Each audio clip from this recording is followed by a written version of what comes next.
If you're looking to upgrade your ride, your 2015 to 2025 F-150 with a rear-mounted sway bar, UMI has a great product. It's a 1-inch sway bar, has 3 positions of adjustment so you can stiffen it up or also soften the rear. Most of these trucks didn't even come with a sway bar, so it's a must-have for the rear end of your truck. And as always, your UMI performance products are made here in the USA.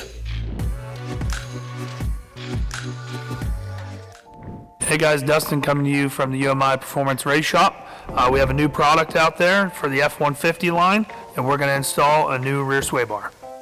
Your 2015 to 2025 Ford F-150 rear sway bar includes the sway bar, the bushings, the end links, and all the mounting bracketry and everything you need to mount it to your truck.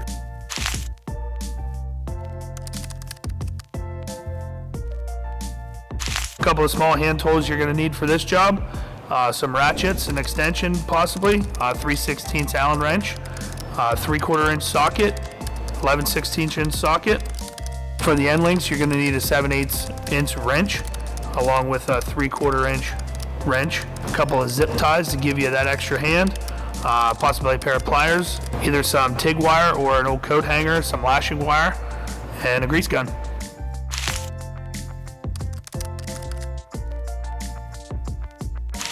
So the first thing we want to do is get a piece of, we like to use TIG wire, or if you have a coat hanger or something like that, so that you can fish these plates down through the frame.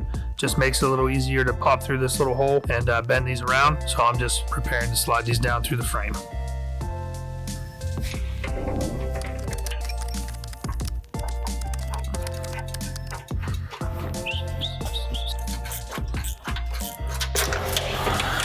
Making sure your bracket is nice and parallel. All right, got that one good and tight. You can go ahead and either trim your wire, or just in case, I'm just gonna bend that, put it up in the frame in case we need to ever pull this back down. It's better to have it in there and attached, and that way you can still get it back out if you need to. So next thing we're gonna do, we're gonna put the bushings on the sway bar. So we use this applied grease. Make sure you get some grease on the inside.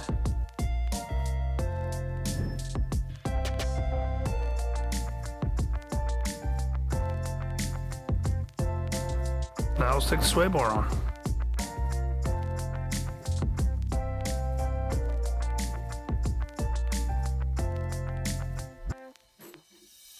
One thing you can do is stick this up there so you have an idea where your U-bolts need to go.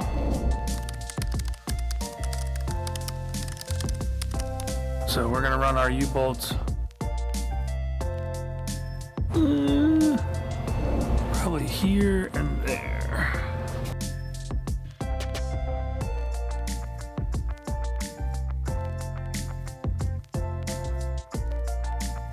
Give us plenty of clearance for that.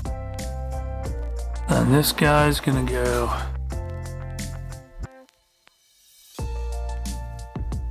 right about in there. Slide that in just to make sure. Should have plenty of clearance there.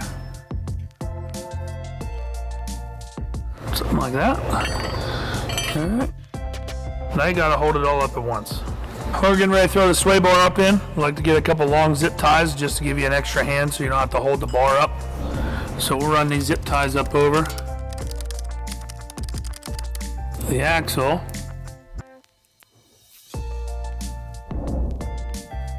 And that'll give you a little something to hold the bar up. Slide the bar through that. Again, that's just gonna hold it, just so you don't have to. And then you can install everything on this side. Get everything lined up.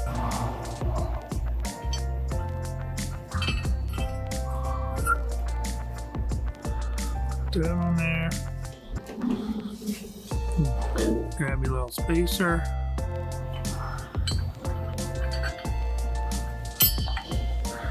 Which you may or may not need the spacer, depending on your axle clearance. Throw a nut on there to hold it.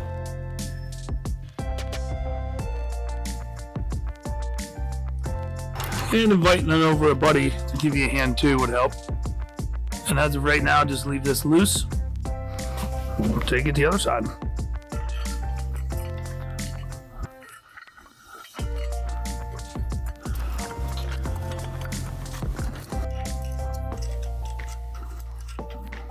Your zip ties can get out of the way. And you can start moving this thing around a little bit and make sure you know where you're going to put it. Try and get your end links lined up so the bar is pretty well centered.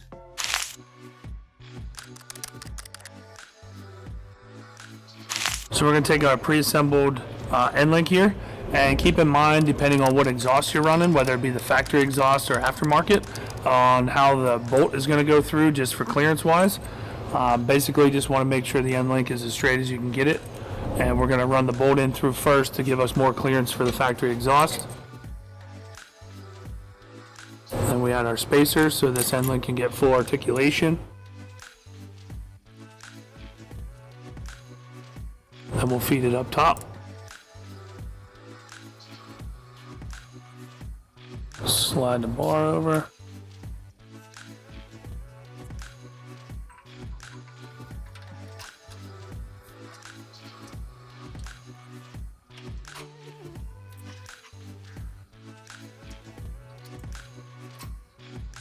And that'll give you clearance for the factory exhaust. Now we'll do the other side.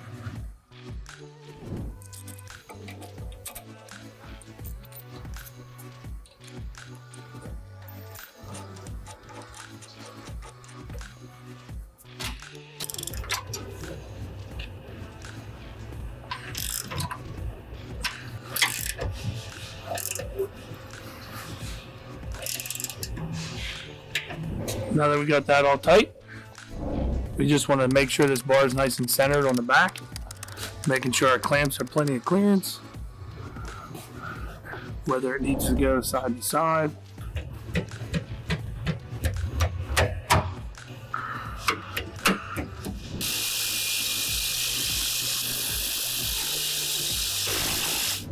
So we also include these collar clamps in the kit so that the sway bar doesn't slide side to side. Once you get everything centered where you need to go, all the bracketry tightened down, the end links are tight, you stick this collar clamp here on either the inside or the outside so that the sway bar doesn't walk back and forth and doesn't move or hit anything else. So let's get these installed. Just be sure to tighten them down evenly so that the gap on the collar clamp's the same.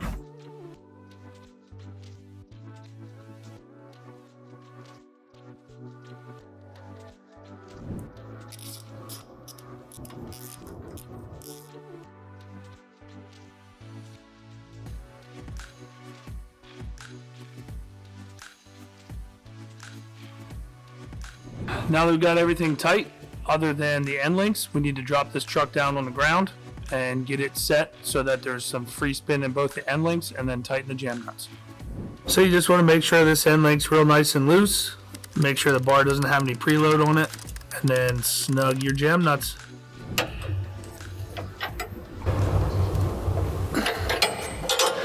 Alright, go back through, make sure you got everything tight, get a couple pumps of grease and everything, and enjoy your sway bar.